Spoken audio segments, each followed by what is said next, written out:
Ya, baik. Assalamualaikum warahmatullahi wabarakatuh. Saya Haryopo Ihsan Prabowo dengan NPM 2311017 dari TIP 2301. Di sini saya ingin memberi penjelasan sedikit atau mempresentasikan sedikit mengenai aplikasi kriptografi. Lanjutan dari materi 11 ya. Eh, di era digital seperti saat ini, hampir semua aktivitas dilakukan melalui internet, seperti mengirim pesan, melakukan transaksi pembayaran, maupun menyimpan data penting. Oleh karena itu, keamanan data menjadi hal yang sangat penting. Salah satu cara untuk menjaga keamanan data saat ini ialah dengan menggunakan kripto. Keamanan data MMS pada mobile phone. eh, MMS itu apa sih? MMS itu merupakan kepanjangan dari Multimedia Message Service, merupakan layanan pengiriman pesan yang dapat mengirimkan foto, video, audio, maupun teks. Keamanan MMS sangat krusial dikarenakan pesan MMS tidak langsung dikirim ke tujuan, melainkan tertahan dan diproses terlebih dahulu melalui jaringan MMS server. Ada celah kerawanan intersepsi data. Saat ini, menggunakan smartphone semakin meningkat, maka dari itu data harus dilindungi agar tidak disadap atau dimanipulasi. Kriptografi menjadi solusi utama untuk menjaga keamanan data informasi. Eh, Selanjutnya, cara kerja MMS. Alur pengiriman MMS. Pertama itu dari pengirim, kemudian masuk ke jaringan operator, kemudian MMS center, kemudian masuk ke jaringan penerima, dan akhirnya sampai di penerima. MMSC atau Multimedia Message Service Center berfungsi sebagai penerima, menyimpan, dan serta meneruskan pesan multimedia. Hmm, ini adalah gambar diagram mengenai MMS server. Kemudian tujuan keamanan data MMS. Pertama itu menjaga kerahasiaan informasi. Kedua, mencegah perubahan data. Ketiga, memastikan data sampai ke penerima dengan benar. Yang terakhir, melindungi privasi pengguna.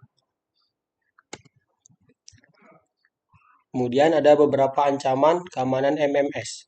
Seperti yang pertama itu penyadapan. Ditakutkan data yang diproses saat mengirim itu disadap oleh pihak-pihak yang tidak bertanggung jawab untuk disalahgunakan kepentingan pribadinya. Kemudian malware melalui file multimedia. Kemudian yang ketiga, phishing menggunakan tautan palsu seperti link-link yang nggak jelas, yang membuat kita tertarik, gampang dirasuki oleh oknum-oknum yang tidak bertanggung jawab. Kemudian ada spoofing, yaitu pemalsuan identitas pengirim, apalagi ibarat kayak dibajak, dihack, dan lain sebagainya. Dan yang terakhir itu ada DOS yang mengganggu layanan atau jaringan. Kemudian selanjutnya proses enkripsi dan deskripsi pada mobile phone. Apa sih itu enkripsi dan apa itu dekripsi? Enkripsi itu merupakan proses pengubah data asli menjadi data acak atau ciphertext agar tidak dapat dibaca oleh pihak yang tidak berwenang. Maka kita setiap mengirim pesan itu, yang kita kirim A, maka diproses oleh komputerisasi itu bukan A, melainkan data ciphertext yang mereka kirimkan. Kemudian dirubah sampai ke penerima menjadi data asli atau plain text.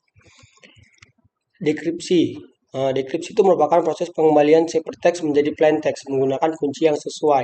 Seperti yang saya bilang tadi, data yang kita kirim, misalnya kita ngirim pesan, sebuah pesan itu, yang kita kirim itu bukan kata yang kita ketikkan di awal, itu semua dirubah oleh enkripsi dan dekripsi menjadi sebuah kode rahasia agar tidak diketahui oleh pihak-pihak yang tidak bertanggung jawab, tidak berwenang tadi.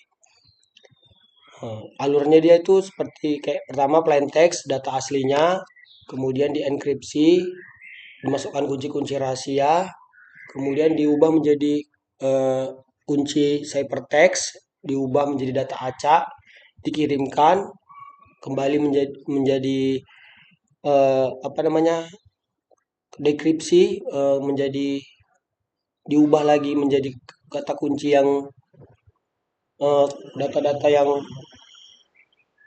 acak lah seperti gitu, kemudian menjadi plain text kembali ke data aslinya.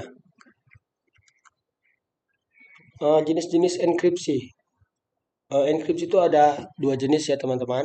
Pertama simetris dan yang kedua asimetris. Enkripsi simetris memiliki satu kunci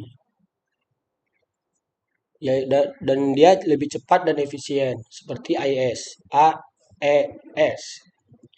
Kemudian enkripsi asimetris yaitu menggunakan dua kunci, kunci publik dan kunci privat. Ini sangat aman untuk digunakan dalam pertukaran data. Contohnya RSA. Kemudian penerapan pada mobile phone. Enkripsi itu digunakan untuk melindungi pesan chat, foto, video, dokumen, penyimpanan perangkat, transaksi mobile banking, serta koneksi internet atau HTTPS. Manfaatnya untuk apa sih? Manfaatnya itu untuk menjaga kerahasiaan data, mencegah penyadapan dari gangguan oknum yang tidak bertanggung jawab atau tidak berwenang, melindungi privasi pengguna, baik pengirim maupun penerima, kemudian mengamankan komunikasi dan transaksi digital, terutama transaksi digital keuangan gitu ya teman-teman, karena kan itu sangat berbahaya. Kemudian dari semua materi yang tadi yang saya sampaikan, ada beberapa kesimpulan yang saya simpulkan, yaitu yang pertama, MMS itu memudahkan pengiriman pesan multimedia. Kemudian MMS memiliki risiko keamanan seperti malware, phishing, serta penyadapan. Kemudian lagi, keamanan data dapat ditingkatkan melalui enkripsi, pembaruan sistem, antivirus, serta kewaspadaan pengguna baik penerima maupun pengirim.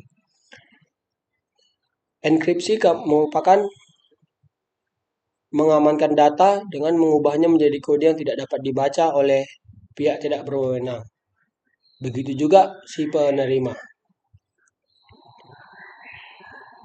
Dan dekripsi itu mengembalikan data ke bentuk semula, menjadi data asli lah gitu kira-kira, sehingga dapat dibaca oleh si penerima.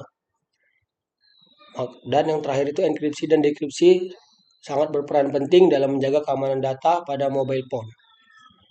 Mungkin karena bisa dapat kita menjaga.